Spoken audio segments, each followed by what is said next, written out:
the Shen and Shan Show, where Shenice, my mom, and Shan the Pan interview with LGBTQ plus professionals and entrepreneurs.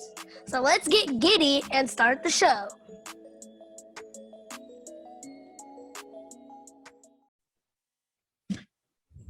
Alrighty, guys, welcome to the Shen and Shan Show. I'm Shan. And I'm Shenice.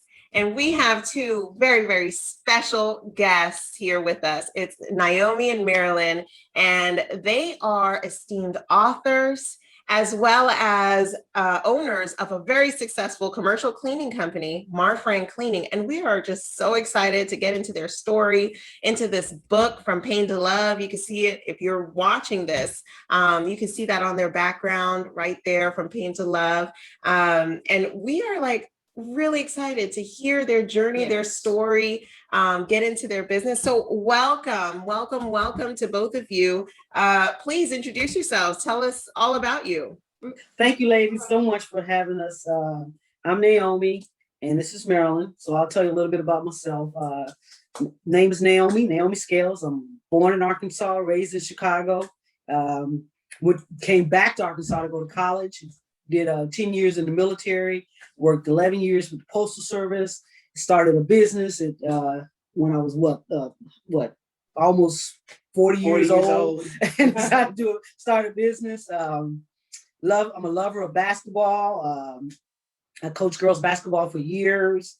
I'm a reality TV junkie. I love reality TV. I love it. So, and that's about me. So I'll let Marilyn tell you about her. I'm Marilyn Jordan. I also was raised in Arkansas and started my education in Arkansas, small college in Conway, and then I finished my education at Spelman College. Woohoo, Spelmanite. And from there, I've always loved journalism and creative writing. I've received a lot of kudos and awards in that arena. So that's my favorite pastime, that and reading. We have two lovely girls and two wonderful son-in-laws and two grandbabies that we are so very proud of.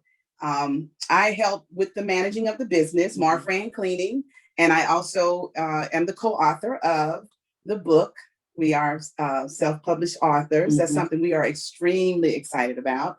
And a couple of extra things. A lot of people don't know that I am a part of the American Marriage Ministry, focusing on same-sex marriage. So we'll make sure we put that out there. Oh, yeah. You know, it's been times where it's been difficult for the same-sex relationships to find someone that condoned and was interested in marinating that union, if you will. But that's kind of me in a nutshell. That's amazing. So y'all are both from the same state. Is that where you met? Yes, we did. met in Arkansas. Originally, okay. So how did y'all get to Houston? The military. When I joined the military, this is my last duty station. Transferred here in 1994 from New Orleans. And so we've been in Houston since 94. And when I got ready to get out of the military, Houston was home. Decided that I no longer wanted to be in the military. In Houston was the perfect place to settle down. Yeah. So when we met in Arkansas, we ended up at the same university in Arkansas as well, but we met when we were much younger. Our original meeting time was like age of 13. 13, yeah. And her family stayed around the corner from my family. And we are in a very small community, population like 7,000. So everybody knows everybody. And we were connected in that way. And her family was friends of my family and so on and so forth. And so it just kind of evolved from there to where we went to the same university and kind of came back again in Arkansas. And then we got together and from New Orleans to here. We transferred from New Orleans to here. Okay, that's great. So, and just so the audience knows, we know Naomi and Marilyn from the Greater Houston LGBT Chamber of Commerce. And I just want to take a moment just to say it's so important to get involved in your local community, get to know other businesses, business owners, other people, individuals, especially if you're focusing on your career, if you're focusing on your business, you want to get out and network. And you know, we're still in this pandemic, but most of these organizations have virtual networking. We live in the technological age. So get on your computer, turn your camera on, stop being shy. The worst that's going to happen is you turn your camera off if you really, really, really don't want to, you know, but get networking because I mean, it's a great way to not only network, but get your business out there. And you both got your business, Marfran Cleaning, LGBTBE certified, right? Mhm. Tell us a little bit about that. What drove you? Well, let's start at what made you start the business, and then what drove you to get it certified as an LGBTBE business. Yes, Well- I'm curious about how you start a commercial cleaning company. Yes. You know, when I was working for the Postal Service, I knew I wanted to start a business. I just didn't know what kind of business. I knew it had to be low cost, and I thought I would just take my time and work on it, research it. And when I got through with my military life and postal life, then I'll start this business. But then it kind of accelerated because my mom took sick, and she had to come stay with us from Chicago. And so since I was already in the process of doing the research and trying to start a business, we just accelerated everything. Commercial cleaning came about because I was first considering it had to be low startup costs. It had to be something that I wanted to be a service related.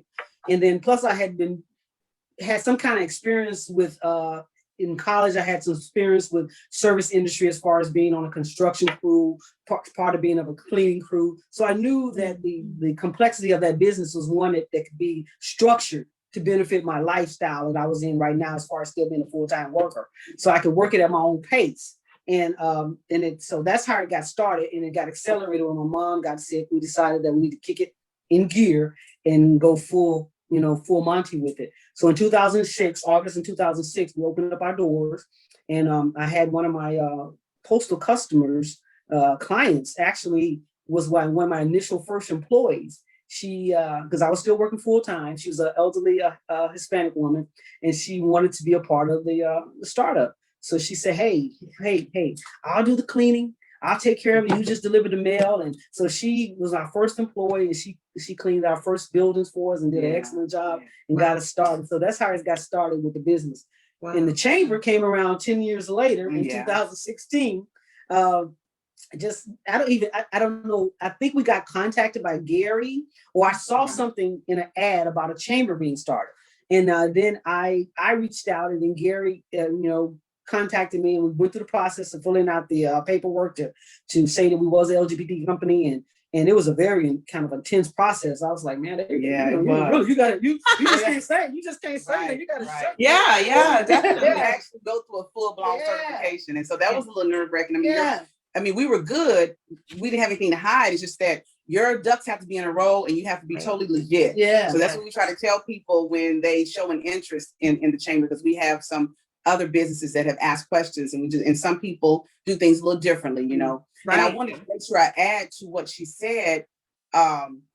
We are, the cleaning business was something that will never go away, and that was proven with what we are going through right now. And hopefully we're moving out of it with this pandemic and COVID, because that increased the interest in people realizing that sanitation and being clean and sterilizing is something that will never go out of style and never go away. So that was not known then, but it was also known getting a business of that nature would be something you could more than likely thrive in.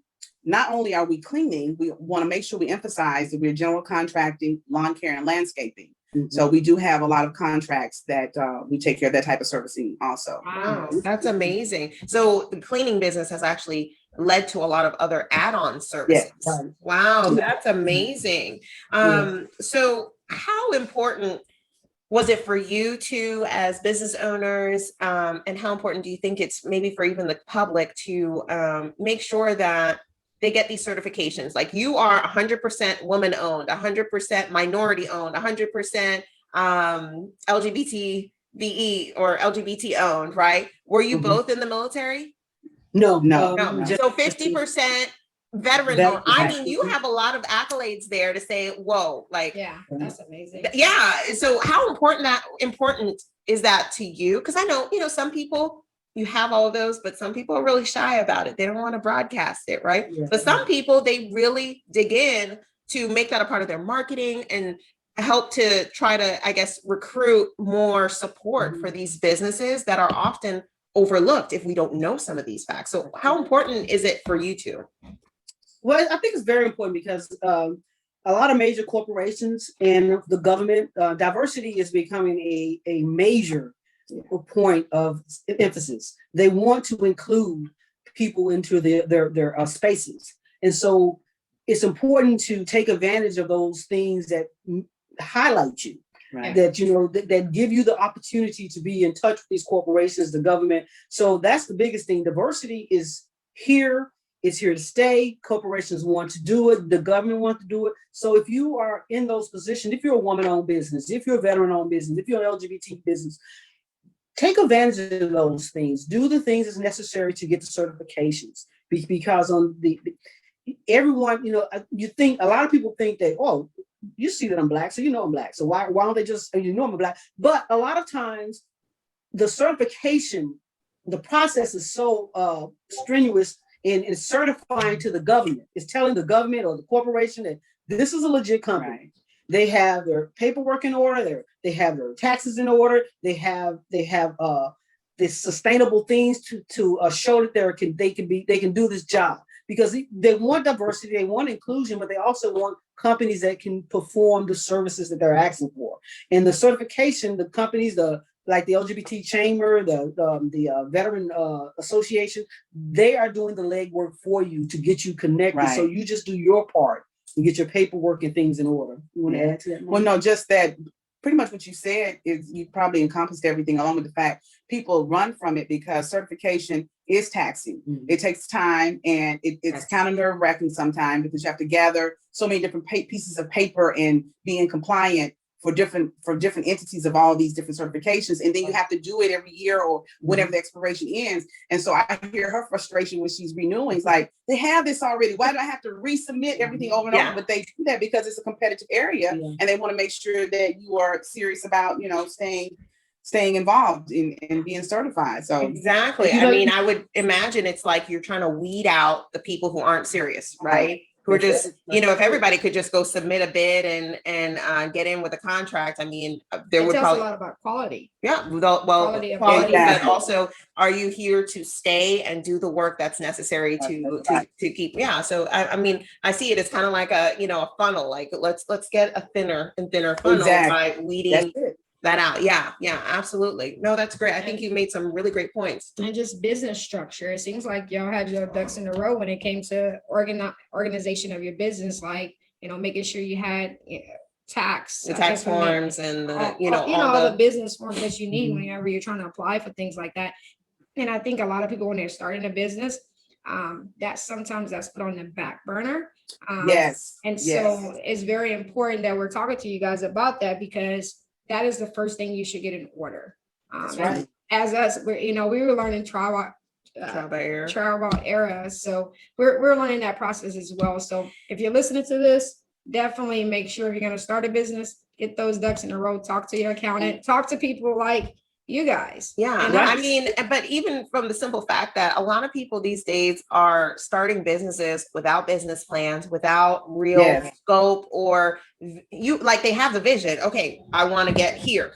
You know, I want 50 clients. They'll give me some cash flow every month. I think that would be good. But how do you get there and how do you stay there? Like you have to put some time and effort into that planning stage and figuring out, like, for example, for us, part of our business plan is to be a part of a lot of these professional organizations like the Greater Houston LGBT Chamber of Commerce, like the, LGBTQ Real Estate Alliance. Like we know that our target client is within the LGBTQ community. And for us, we want to target being a part of those organizations, being a part of nonprofits, volunteering, not just for business, of course, because it's something we're passionate about, but that's important too. Why not be a part of the communities that you truly can show your passion and really help people, So, and we have a lot of choices, I think, and I'm so thankful that we do, with the fact that, we are minorities, we are in the LGBTQ community.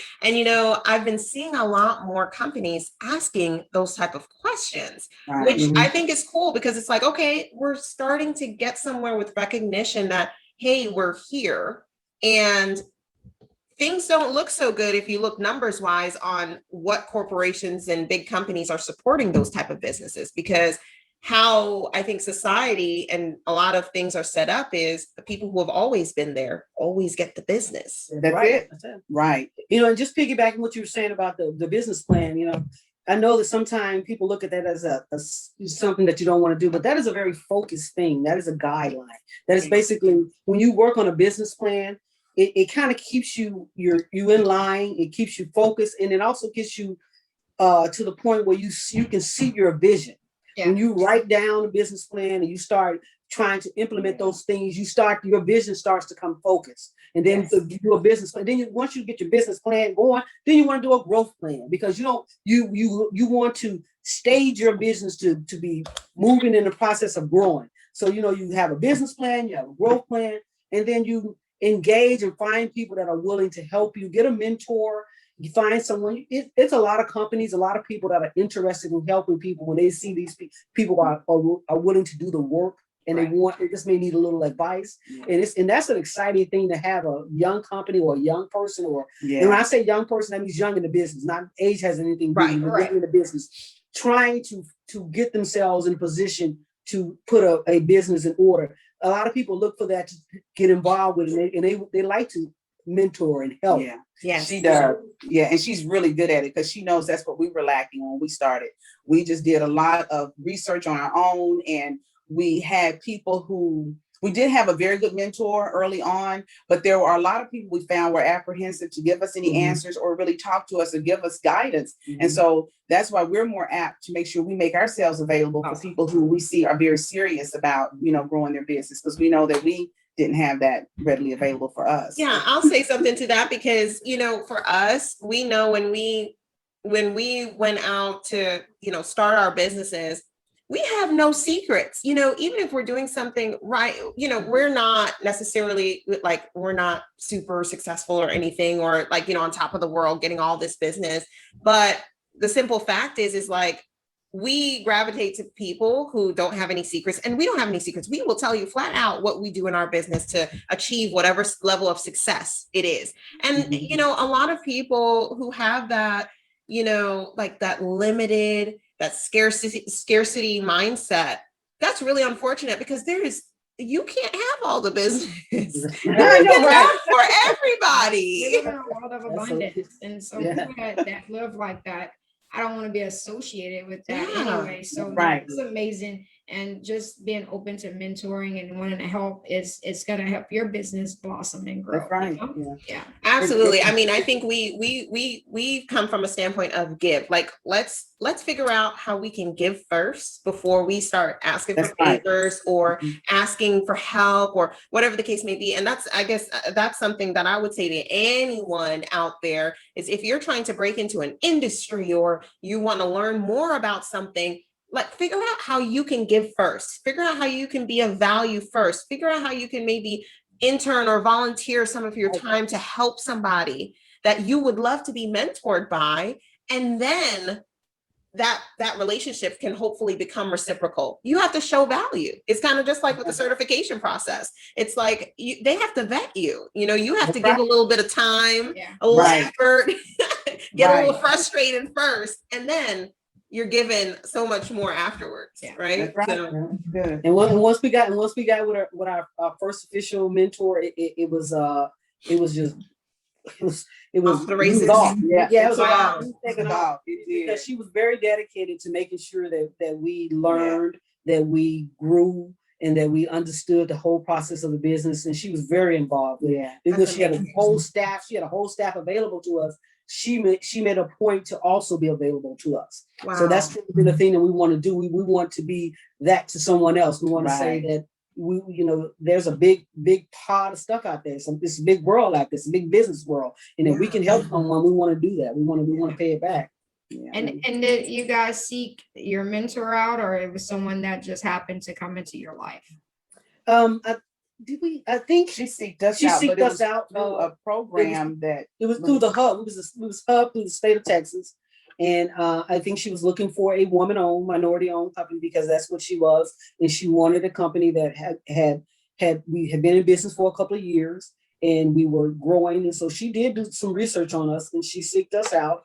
And And we spent almost 3 or 4 years working with her. That's And then amazing. that led to other opportunities It for did. people that it was part of her organization. When they left the organization, they went to other places. They remembered us being her mentees, proteges, and so they reached out to us, and so it led to opportunities. Brought us a lot of business from that. Yeah. So it's just a cycle, and when you get in there, you get involved, like you said, get connected, start networking, because it was like 4 or 5 years later after we had left her that we heard from one of her people looking for us. And still hearing, it's still a fallout of that even today. Yes. Amazing. I mean, we live in a world of instant gratification. We have to try to get out of that mindset. Sometimes it's just like we talk about sometimes, let's plant some seeds. Yes. Let's nurture it, water it, treat it well, let it grow. That does not happen overnight. When you plant, actually, we're doing that's the hardest thing sometimes. Yeah, it is. Yeah. Because it is a waiting game, and you have to be consistent and persistent enough to wait that time out so that you can flourish much, much later on. That's right. That's right. I'm learning that right now with a little bit of gardening. We're doing some balcony gardening. I'm growing like tomatoes and what else? Peppers, like sweet peppers. I'm trying to get Scotch bonnet peppers, which is like a Jamaican. The cucumbers died. Cucumbers died. I killed my plant. It's okay. It's okay. But it's like, I actually tried to do this last year and I failed. Nothing grew. And so, but this year, a few things grew. And when we tasted that like organic, homegrown, tomatoes. It's different. Yeah. It is completely different. But that's just like for business, like it doesn't always happen the first time around, doesn't always happen the second time around. But if you keep consistent, you keep nurturing those seeds that you have planted, it might be years down the road, but that's when it counts. And that's when it counts the most, you know? And I want to ask this, because I know for me, just going through, like, I've been an entrepreneur for about almost 5 years now. So I'm still learning the ropes, right? And I really didn't dive deep into my entrepreneurship until we actually started dating. I was still trying to figure things out.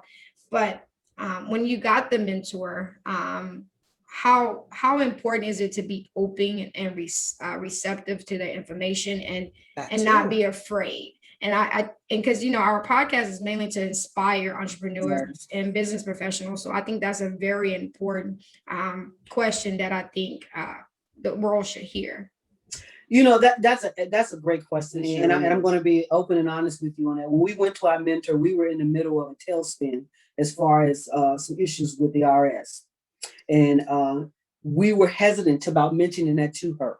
And we decided that we were going to mention it to us.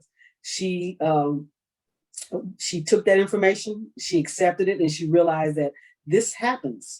And she said that I'm here for you ladies. And she opened up her staff to us, and they helped and guide us along the way to get out of that situation. So being open with her, that was something we were really concerned about it, because we thought if she knew that we had some issues, she might look at us like we're not, capable of it. Right. But she saw that as we did not put ourselves in a position to handle it. We didn't put the people around us so that we can avoid it. So she made it possible and helped us and guide us to never do that again. Right. Never get in that situation again. And so, it was a tough decision, because we didn't want her to look at us like failures. Even though the business was moving and striving, we were growing, we still was having issues.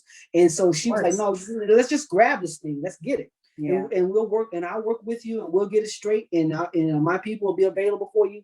And we came out of it. And we came out of it, and we haven't looked back and haven't had that issue. Thank goodness it was short-lived, but it was a very scary short-lived time. I mean, when you're in the middle of it, I'm sure it's like emotional distress. Yes. I mean, and sometimes it feels to you, I'm sure it feels a lot worse than the rest of the world will see it. And you're your worst critic. So it was either you went with her. I'm glad y'all went to her with that information, because if she would have found out later, otherwise, and would have hidden it from her, that could have potentially been the worst scenario of what she thought about y'all. Seems like she has so much faith in them already. So and I think that probably strengthened her faith in y'all. That you came with a difficult situation and said, "Look, we're trying to be honest.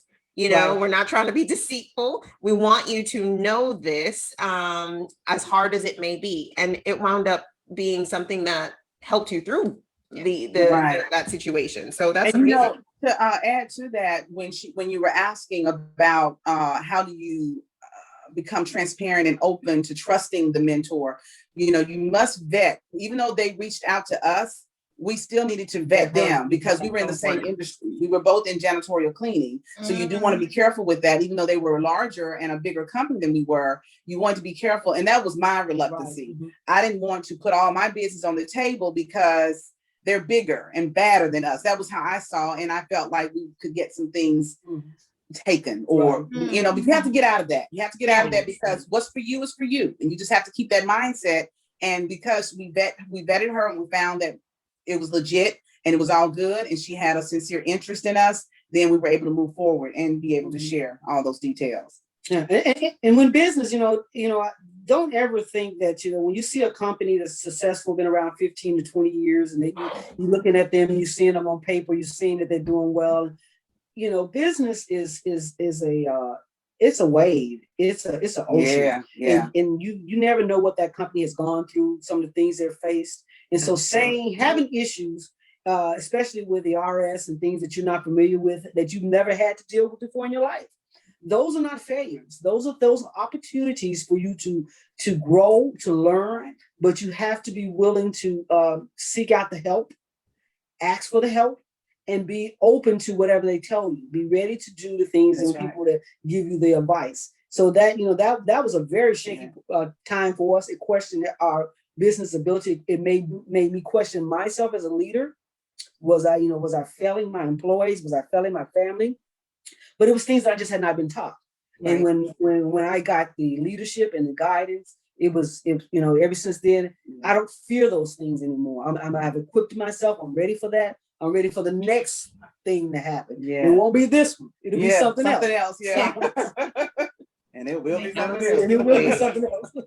Definitely. I mean, I think y'all made some amazing points about business, but we want to transition to your book. How do you go from commercial cleaning to authors? What inspired you? Did you just wake up and said, oh my gosh, we need to tell our story? What happened? How did you get to author?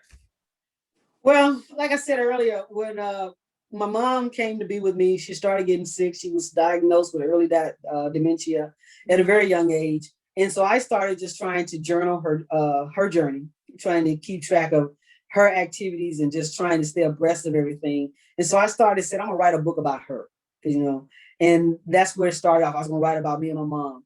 And then I started realizing as I was writing the book that I've been with Marilyn since I was 20 years old.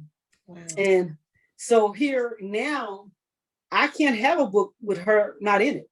And so then when we started realizing, when I started writing on paper and I started trying to put the book together, I was like, man, we got a lot of stuff. And we shared it with a young lady that we had met at one of the conferences, the LGBT conference. Networking, man. Yeah. Networking.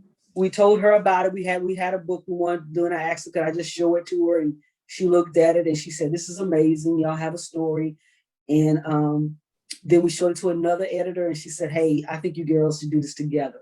You should do a joint thing and y'all should tell your journey because I think you can help a lot of people by just telling your story. And so that's how we changed, the book changed from being about just me and my mom to basically about our lives together. And she started this book 18 years ago. Wow. Yeah. So that tells a lot to others out there. It never say never, Right.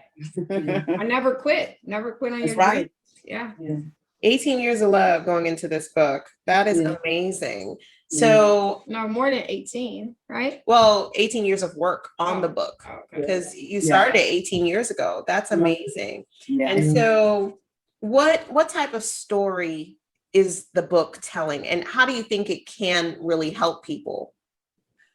Well, I would let the book is telling a story that, we all go through things. We all have personal struggles. Some of them are visible, some of them are hidden. Some of them we choose to hide and don't share. And that is what the book is about. How we chose to have our lives lived in a certain way to protect what we felt that we had to protect because society had told us that our type of love wasn't what should be broadcasted when you have children, when you have young people. So that was the basics of the book, is we want to share with people that you can go through some things and you can still end up on the other side, and people can admire you and look at you, and they don't really know your story.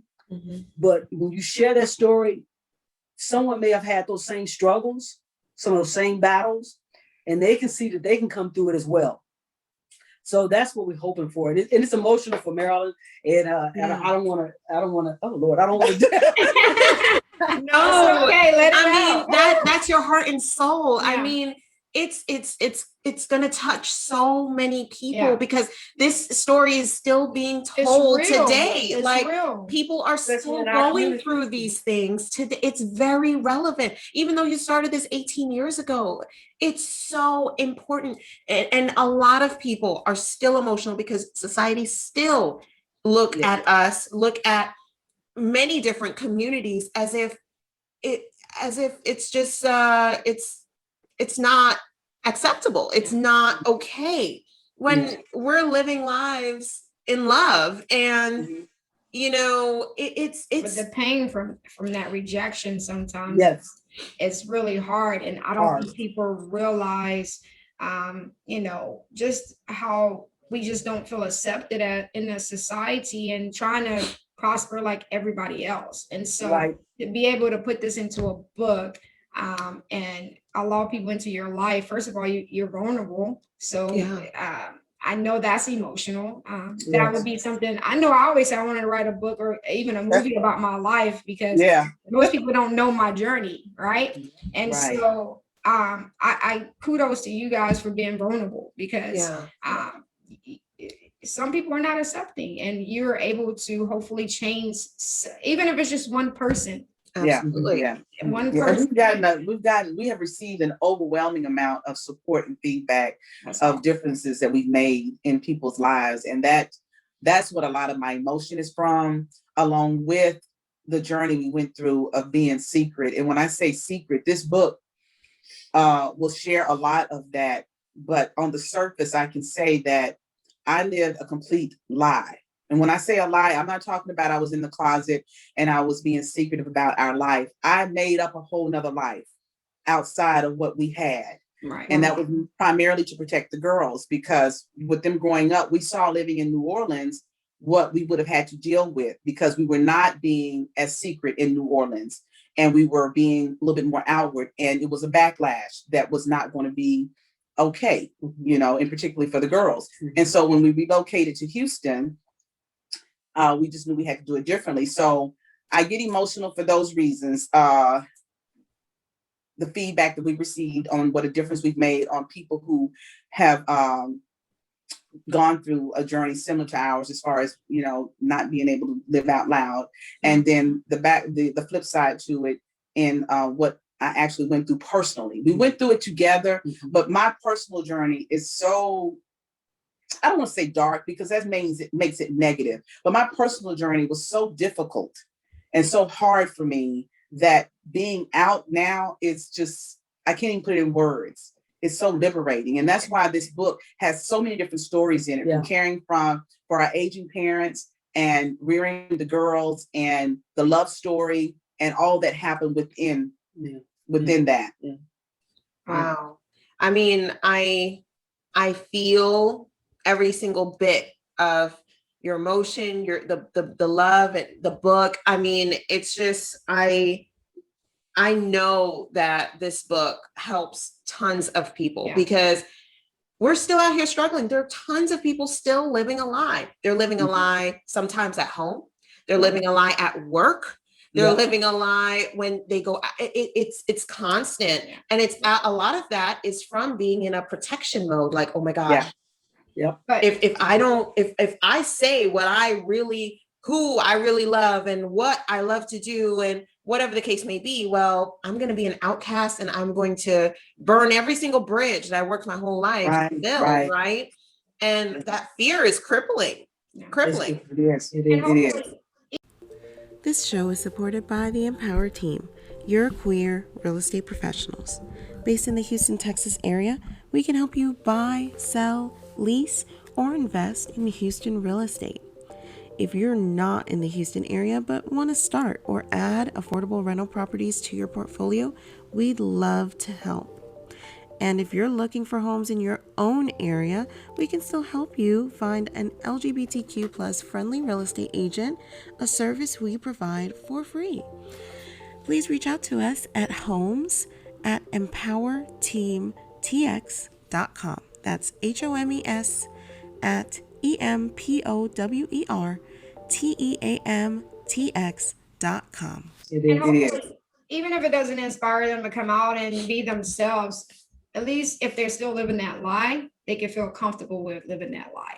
Because I think what happened is a lot of people, they might never be able to, actually come out or be, not happy, but like just I'm gay and I'm happy or whatever the case may be. But even if they're still living their lie, in their heart, they know they're okay. Because sometimes if you come out, it could end your life, in some situations. So as long as they can live in their lie comfortably, and I don't know, some people might not agree with that, but it's whatever brings you peace. Yes. Yeah. Yes. And timing is important too, because you all waited until now. It sounds like this book has been your life bursting at the seams, just ready to release, ready to like get off your shoulders, and and so your timing is important. So although we're talking about like living a lie, it's your comfort level, right? So those that don't feel ready to be out and open and have everybody know exactly what they're like, and especially when you were protecting your children. And so you felt like it was a necessary thing that you needed to do to protect the children, which a lot of the times is important. Actually, we went to the doctor the other day, and the nurse, she had lesbian moms, and she said that, man, the time she had in school being picked on, just being picked on because she had lesbian moms, it was awful. It was awful. And not that she feels any type of way towards her moms about it.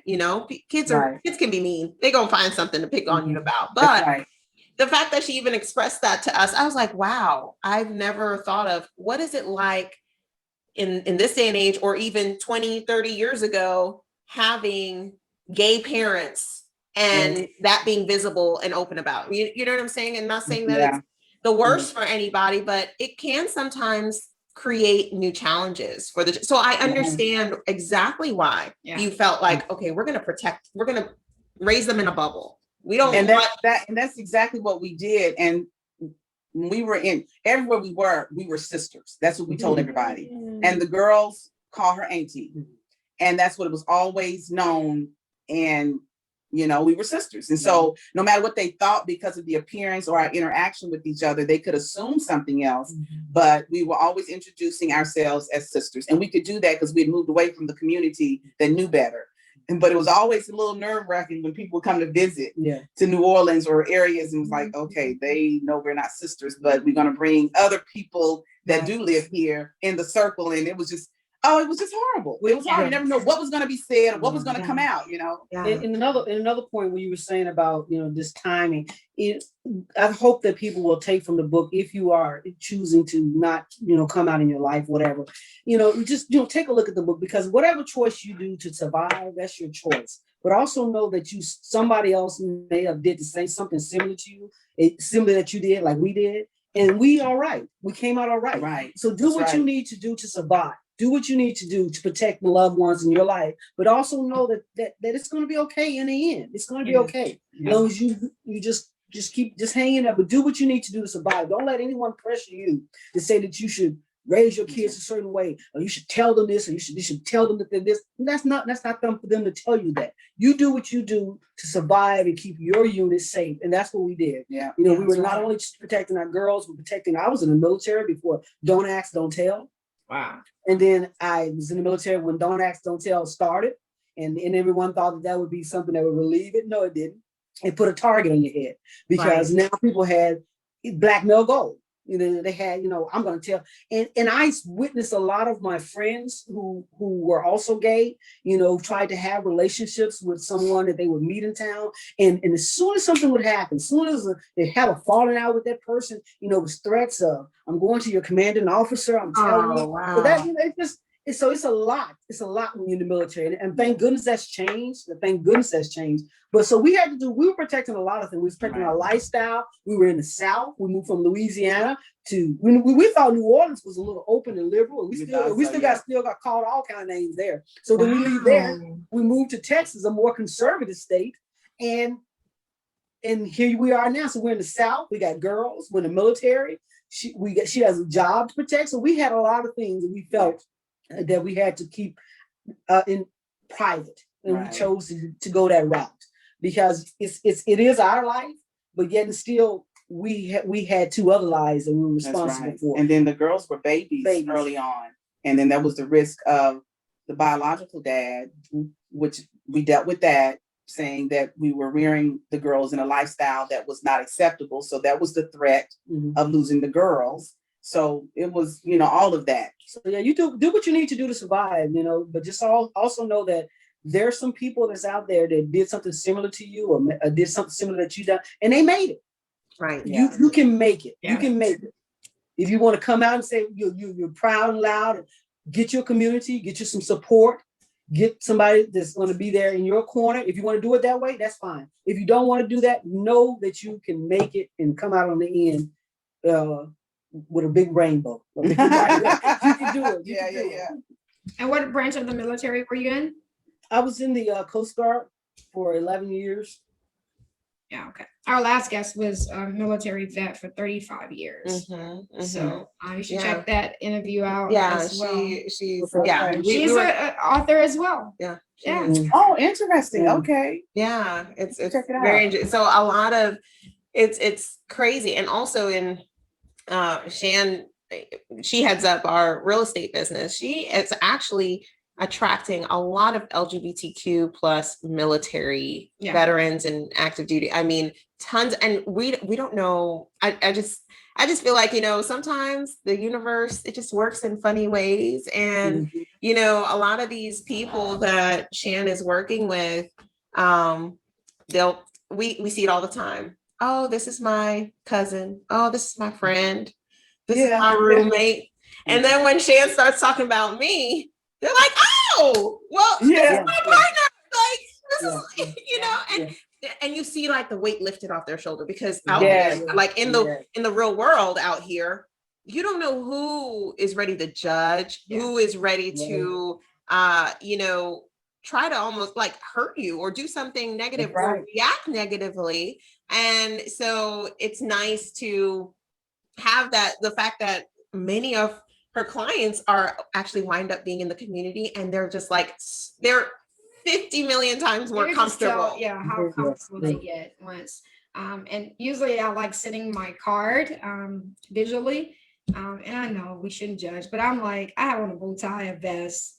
We have a rainbow on our cards. So I make sure I send that out, because sometimes I even struggle with feeling if I'm going to be accepted by my clients. Sometimes. So, of course. So I struggle with that. So I send that card and I'm like, okay, if they write back or, whatever the case may be, then they're okay. Right. That's like a first sign of acceptance. Let's see if they're okay. But also I think we're trying to be more intentional about, not saying that we need to get over the fear, but more intentional about talking about our lives just a little bit, to kind of just, again, it's like we're gauging, all right, is this person okay? Because we're okay letting go of business that will not, jive with us. It took me a while to get used to that, though. I did fear that when I first started into real estate. Actually, that's what actually got me connected with the LGBT Chamber of Commerce, is because I was trying to search for a community where I knew I was going to be accepted. And so definitely was a lifesaver for me. That's how we met, when she heard our story one day. But so the book, I mean, it sounds like the book is sort of your coming out story. Yeah. Is it? Yes, it is. And actually, we talked offline, we were sharing about how some people are not comfortable feeling like they have to formally tell a family member or tell a friend. And my girls kind of teased me about that because I had a checklist of 12 people that I formally met with them. And because it was COVID in place going on and all of that, I did a Zoom, but I went to see their face. Yeah. Because these are people that I've had relationships with for 20 plus years, and they knew me as Naomi's sister. I mean, we were tight. We went places together. We hung out. So that's just how much untruths I had told. So I had to formally tell these people and share with them the truth. And I wanted to do that before the book came out. So everybody has to handle their story differently, but I formally had to tell everybody simply because I had been to them somebody else other than who I really was completely. You know, this wasn't my roommate. This wasn't my friend or my cousin. This was my sister. Yeah. And now they're knowing her to be my wife. Right. And of course, when I shared this story or my, when I shared with them what I had to share with them, I didn't tell them that she was my wife because the book that is, I didn't want to spoil that. But now that most have read the book and we've all talked about it, the ones that matter, I'm okay saying now that she is my wife and not my sister. Would it sound crazy? So that leads into my favorite. I love that. They've been together since 20. And this is this like y'all first time being able to say, yes. And I'm 57. I'll be 57. I'll be 57 in a couple of weeks. Wow. Yeah. Oh my gosh. Wow. Crazy. Mm-hmm. So that leads into my favorite part of the show. Shenice is all about the business, and I get in there a little bit, but I love talking about the story, your coming out story. And I think I'm so passionate about this story because, I still struggle with my truly coming out story, which I think I've decided not to come out. If they ask, then, hey, I'll say. But I also wanted to say, do you feel like you came out of this closet or letting the world know because of your book? Or do you feel like if you would have never wrote this book that you would still be living your life as sisters? Yeah. Wow. Yeah. That's a good question. Yeah. We stopped telling the sister story a few years ago. we stopped telling people that new people when we met them that we were sisters. So we didn't identify the relationship, so, but we still had these group of friends that we have 20 plus years that still had that in their mind. So that's a great question. I don't know if we would have ever told anyone. No, I think Naomi, she always assumed that everybody knew. And I kept telling her, I don't think they do. I mean, these are people who have come to our gatherings. We've hung out with them. And when I told these particular people, when the book was getting ready to be released, they were shocked. Wow. And they were shocked. And Naomi was shocked that they were shocked. And I was like, I told you. They didn't know. Everybody thought Naomi was gay and I wasn't. Yeah, go figure. Yeah, that was always the case. I was the gay sister. So somebody was gay. Oh my God! 30 plus years. Oh my gosh! But yeah, to answer your question, I don't think I would have come out if it had not been for the book. I would have just lived a little more freely. But now I am just anxious and excited. Like people that we interact with, like we have contractors that come to the house, repair something.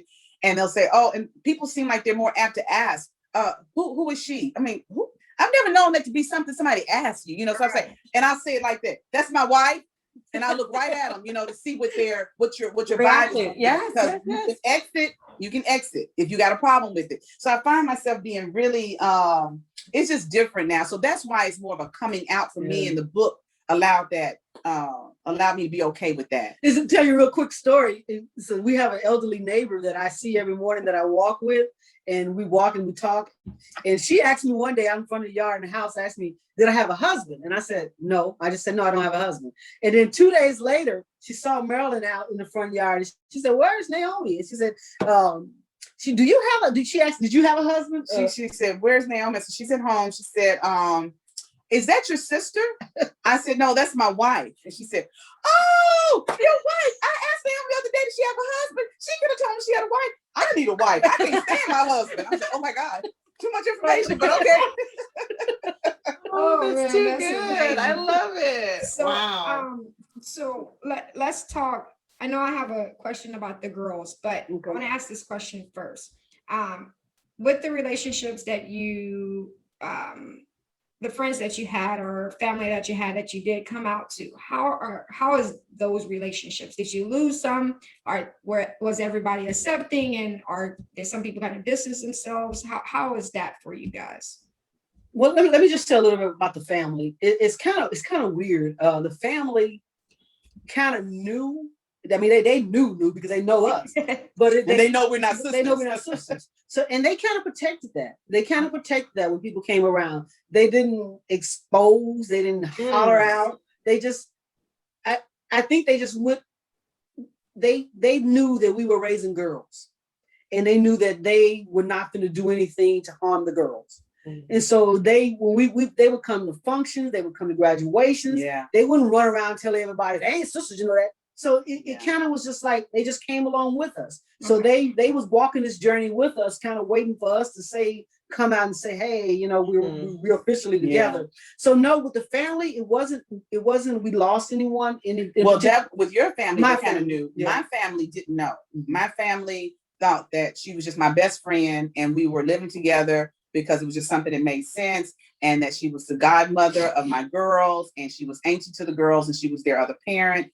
And so they didn't know. And so telling them, I didn't lose anybody. You didn't lose anybody. I mean, your family's kind of just been okay with whatever. My family come from the Bible thumping era, and they are ministers and they are deaconesses. And so I have to deal with that entity of it, reminding them that I am a child of him, just like you are. I'm a child of God. Absolutely. And there's nothing you can do about that. Yeah. So that's the kind of conversations I have with my side of the family. But yeah. Yes. But in friends, you know, my friends circle has always been kind of small anyway. I don't have a lot of friends.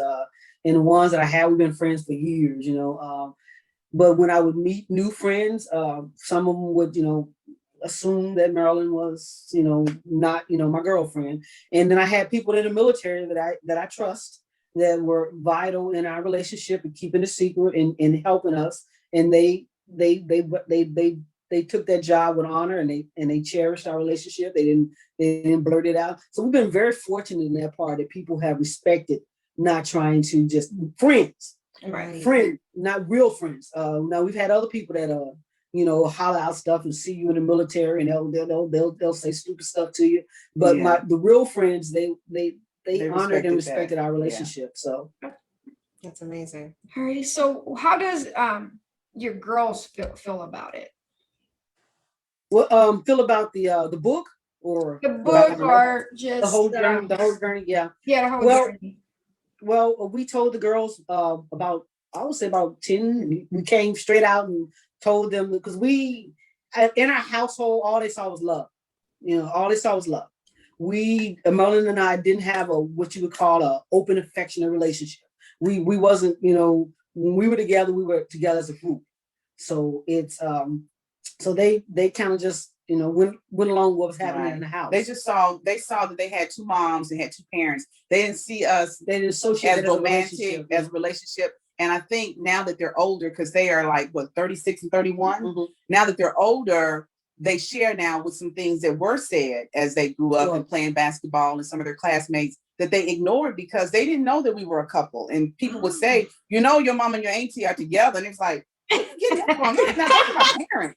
So that was so refreshing that they actually were reared like that, just a unit of love. That's all we were. Two women raising young ladies and giving them all the love, all the unconditional love we could. And that's what they knew. So just 10 years ago? So think about that. They're 36 and 31. About 10 or 12 years ago is when we took them to a restaurant, found us a little secluded place over in a corner, and sat down and told them. And they're still digesting, but they're digesting in a positive way. Yeah. With the book, they're reading the book. I think the book has been out now since April. And I think they may be on page 10. It's so much because they feel like they're getting to know someone they know that they didn't know completely. Like the backstory. And I think that's so beautiful about your book and your journey, is that it's not just, hey, everybody, I'm gay. That's right. We're together. Like, it's, hey, everybody, I want to share my life with you. Right. All my struggles. I want to share my journey with you. I want to share my feelings with you. So you can, as close as possible understand what my life has been. And you know, I think that is so amazing that you, like Shan was saying, you're so vulnerable with that, because sometimes we need to do things like this so that the society we talk about that don't accept us can start to understand and start to see, that's right. like, hey, we can be accepted. Everything is in love. You don't see one stroke of hatefulness or evil. That's it. And also too, it works from inside our community as well, because someone reading this story, it might not take them 10, 20, 30 years to come out. Maybe they get inspired and like, let me not hold myself back. And let me live my whole and authentic self sooner, because the fear, again, the fear can be crippling, you know? And so I think it's just so powerful what you two have done. I mean, I'm sure it's like, it seems like it would feel like you have a whole new life now. Yeah. Especially with your daughters. Like, it's like a whole new everything. It's a very mature life now, open life with them, because now they see us as, okay, that you've been our parents, but y'all like go together. And y'all y'all like have issues, and y'all like have arguments, and y'all like have stuff that we have. And so this is cool. I see you all. I see your whole. Yeah. So it's wonderful, and it's like with anything in business and life. Who doesn't discuss their family? Right. When you go to a business meeting, you hear businessmen talk about their wives and their children. So who doesn't do that? So being able to openly talk about that and say that this is our family business, this is our business, you know, that is so rewarding, and it is like a renewal. It really is. And they're all involved in the business as well. Wow. Everybody has a position in the business, and they play a very intricate part in it. And then we also make a big effort, at least 3 times a year. We travel together as a family. Wow. We have a trip that 3 times a year. I want to be you when I grow up. Can I? 3 times a year. I mean, that's amazing. Believe it or not, just hearing your story, I mean, it's inspiring me. Just hearing you guys talk right now, and I can't wait to deep dive into your book, because I want to be able to find more of myself, and I hope people that read this book can find more of themselves as well. So it's true. I mean, you're continuing to get to know yourself. Like, you can't think, oh, I'm 21 now, I know me. I no, like, it is a lifelong journey to truly learn and know yourself. And sometimes you don't have those realizations or those, you know, epiphany moments, or even moments where you realize, whoa, what I've been doing has been a mistake, or what I've been doing is not working for me. Like, we're like creatures of habit. We just do the same things, and what our parents did is not necessarily what we should be doing, right? And a lot of the times we repeat a lot of those things, and we're stuck in those cycles. But we don't have a lot of books like this either, you know, out there, especially being Black and LGBT, and female, and so I believe, like, and mothers. I mean, there's just a million different things, and in the military, and I mean, there's just business owners. So many different people and experiences and lives, and so I'm excited for you guys. Yes. It's amazing. No, thank you for sharing. So we're going to switch gears to our wrap-up questions. Okay. And we just have 3 for you. And each of you can give your own answer, of course. So you can start. Okay. Where do you each find your motivation? I found my motivation in Marilyn and the girls. They were my sole motivation. When I was working, you know, my young age, when I was in the Coast Guard and I was at the post office, I always worked 2 or 3 jobs, because I wanted them to have everything they wanted in life. I didn't want them to, you know, suffer or miss out on something because they didn't have, quote, traditional, you know, parents. So that was my motivation earlier. Now my motivation is that I want to leave a legacy for my children and my grandkids. I want them to sit around 20 years from now and say, hey, our grandma them was awesome. They did this. So it's about building a legacy now for them. That's my motivation. My motivation is really the children. I see in them what I wish I had an opportunity. Well, I had the opportunity. I wish I'd taken advantage of tapping into. I see them buying property and having rental homes and things of that nature. So I'm at an age now where I don't want to say that it's too late for me to do that, but I do want to focus more on getting very comfortable where I am. So when I see them thriving and starting early enough to do and be able to be where I currently am right now, that's my motivation. That's good. Yeah, that's good. I love amazing. it. Next question. What advice would you give to someone in the LGBTQ plus community that would like to advance in their career or level up in their business? Educate yourself. Do as much education as you research, network, be open and honest, but also assess who you're being open and honest with. Just like with anything, find someone that you can trust. If you have a partner or a business partner, make sure that person has the same interests with you, whether it's ethic wise, because that's very important. Have something that is solid. If you're going, and when I say solid, you may be up and down in the business, but if you're an ethical person, and you stand on that ethics. If you give somebody your word, you stand on that word. So that's the biggest thing is find something that's going to be your foundation that you're going to stand on. That's it. And my 2 words is integrity and network. If you just focus primarily on those, everything else will fall in place. That's good. I love that. Now, do y'all have a favorite book or podcast? This is my favorite book. I just happen to have one next to me. What's the name of that? What's the name of that? Say that loud. From Pain to Love, Our Journey Outside the Rainbow. And it is by Naomi Scales and Marilyn J. Jordan. That's my favorite book. And my favorite podcast is Shen and Shan, of course. I love it. This is our first podcast as guests. And I am so elated about this experience. Oh, thank you. We're so honored. I mean, that's amazing. You have a favorite book? Well, I read any kind of business book. I love reading business books. I've read this book. Our book is kind of funny. I read this book every night. Yes.